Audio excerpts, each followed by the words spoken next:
Bismillahirrahmanirrahim. Alhamdulillahi Rabbil alamin. Wassalatu wassalamu ala rasulina Muhammad wa ala alihi wa ashabihi ajma'in. Assalamu alaikum wa rahmatullahi ta'ala wa barakatuhu. Біздің тұрмышыбызның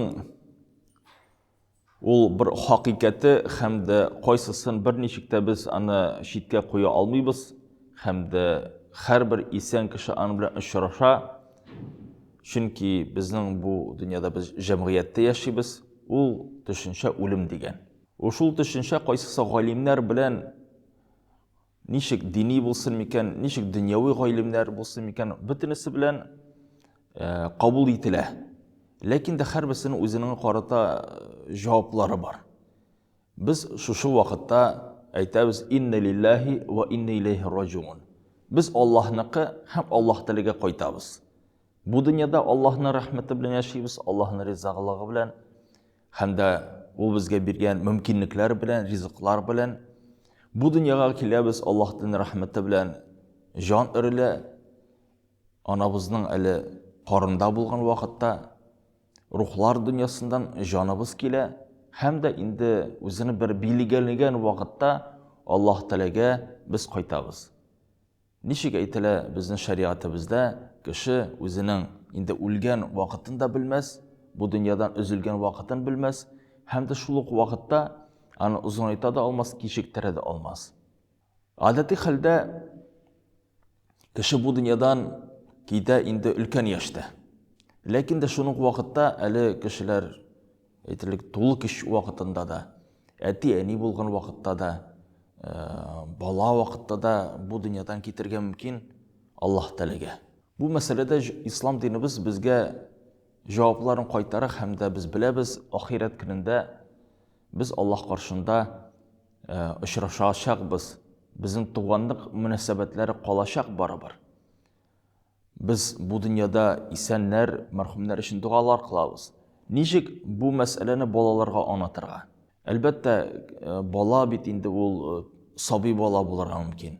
Şul vaqtında 5-6 yaşlik bala, şul vaqtında 10-12 yaşlik vaqtında yaş üsmür 15-16 yaşlık deb aytilik vaqtda.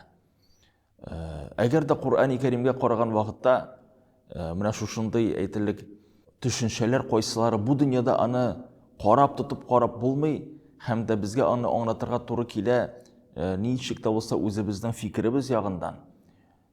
Qur'oni Karim u yoqdan eng yaxshi o'rnak bo'lib tura, hamda anda va'z ham oyat keltiriladi. Luqman alayhissalom masalasida qaysi ul şuşa ahiret, мәңгілік тұрмыш, bu dünyaga beylenmegen zatını anlatу Allah'tan, Allah'ның haqlarından. La tuşrik billahi şey'e. Allah'a qarata bir kimde tengdaş qoyma. Bu dünyada Allah'ны bir nechikdə ko'rsatib bo'lmay, anlatib da bitirib bo'lmay. Lekin de biz Allah'ны anlatgan vaqtda aytamiz, u bizning xo'jamiz, rizqlantiruvchi, bu dünya bilan idara etişi deyip, hem de biz onun qarşısında cavaplığımız var deyip biz anlatабыз. Elbette bu yaqdan bizge yardım ete balanın fitri imanı, qaysısı Allah Subhanahu Teala her bir balaga anı bire. Hem de anı unuturga kerek tugul. Bala ahiretke bizden qarata yaqınıraq. Nige? Çünkü ul ahiret dünyasından bu dünyaga kildi. Әлі şu dünyada ol көп mü yaşay? 5 yıl, 6 yıl, 10 yıl yaşasa da ol eytirlik ahiretten şul hadlik yirak gitmegen bizden şekilde 20, 30, 40 yıl bitinde bu dünyada yaşap cemaat. Biz dünyaya şul hadlik berilip gitəbiz, ahiret bizden için fitri iman, Allah'a ışanu degen eybirler bizge düşünceler. Eğer de kişi indi her vaxtın imanın quvvatlab turmasa, bilimin nağıtıb turmasa, ol bizge nechikdə olsa yirak bulup tuyula.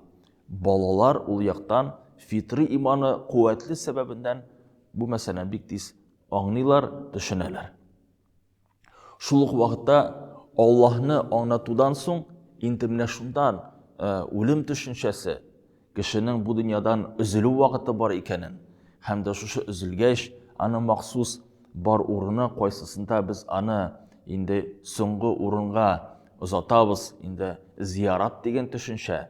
Шушы қабір мында безнең әбиләребез, мында безнең бабаларыбыз дип аңлату, күрсәтү, җәмәгать, бу бала өчен үлем, ахирет дигән мәсьәләне аңларга җиңеләйтә. Әлбәттә, инде бөтен нишкәләре белән дә кирәк түгелдер.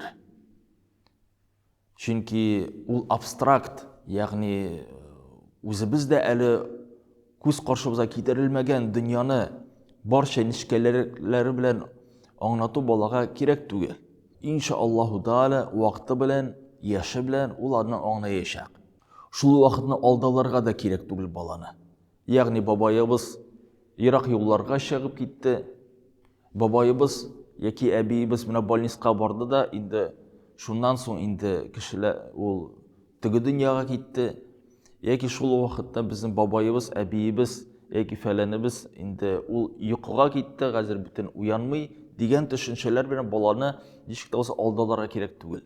Чөнки мондан куркулар барлыкка килә. Йокласаң үләсең, больницка булсаң үләсең дигән, юкка чыгасың дигән төшенчәләр барлыкка килә. Сез аны әйтмәсәгез дә, бала шуны үзенә уйлап бетерергә мөмкин. Ләкин дә үлем турында төшенчә, ягъни кешенең бу дөньядан китүе һәм дә аның тормышы өзелүенә инде без кыска рәвештә, кыска җөмләләр белән аңлатырга тиешбез. Шул ук вакытта Лукман алейһиссалам үрнәгенә карасак, ничек ул үзе белән, үзенең улы белән аралашкан. Я бунайя, я улыкаем. Ягъни барча игътибарын аңар биреп. Теге эш арасында түгел, анда ничек тә табак савыт жуган вакытта, киемебезне кигән вакытта, машинада барган вакытта түгел, ничек тә булса аңар игътибарны биреп, күзгә күз карап, сөйләшеп, тыныч, имин хәлдә. Бәлки бу сөйләшү булырга тиеш зиратта да, яки мәчеттә дә. Зиратта тагын да яхшырак. Ни сәбәптән? Чөнки бала шушы аңламаган үлем дөньясын махсус үзенең каршында күрә.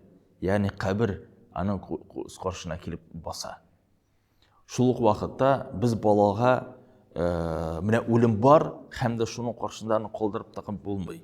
Аңар кирәк бирергә нинди булса бер ысуллар, ничек шушы ахирет белән элемтәдә булырга, шушы җаннар белән элемтәдә булырга, һәм дә безнең дөньябызның хуҗасы Аллаһ белән элемтәдә булырга. Ул дуа. Аллаһ Субханаһу ва Тааля ата-ананың хакын аңлаткан вакытта Исра сүрәсендә. Анда ул аятның ахырында бар шундый bir урын: "Вакул раббирхамхума кама раббаяни сагира." Бер дуа. Я Аллаһ, бул минем әти-әниемә рәхимле, ничек алар миңа карата бәләкәй вакытымда рәхимле булдылар. Ягъни аларга дуаны өйрәтсәк, һәм дә без аларга әйтсәк, синең дуаң барып җитә, аларның исемнәр, алар сөенәләр дип, аларга бер җиңеллек бирә, синең сәламең, синең сүзең барып җитә дигән төшенчәгә өйрәтсәк, һәм дә шушы дуага инде алар бер даими хәлдә өйрәтсәк, шул вакытны һичшиксез баланың күңеленә ул бер җиңеллек китерәчәк иншаллаһу таала.